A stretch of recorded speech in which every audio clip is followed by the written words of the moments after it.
What is the biggest problem in medical school? In one corner, a mountain of knowledge that continuously builds. In the other, a mere human brain, and no easy way to cram that mountain into that brain. What results is a painfully slow cycle of learning and then forgetting. This is the definition of inefficiency. And yet, it is an issue that medical education fails to address, a problem that only gets worse as scientific knowledge expands. Students have little support consolidating and retaining this mountain of knowledge. We spend class time merely collecting information that is easily accessible on our own. Pathoma, up-to-date, online journals, Google. It's time for a paradigm shift. It's time to reflect on the way our brains optimally take in information and to build a medical school that capitalizes on this.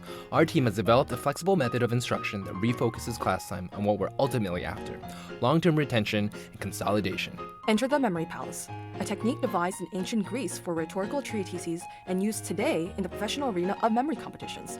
We realized this technique allowed one to memorize hundreds of random numbers in minutes. Wanting to harness this raw power, we studied the memory palace, extracted its essential parts, and applied them to medical concepts. What we've built is a powerful tool that tackles the inefficient cycle of learning and forgetting, the rate-limiting factor of medical education today.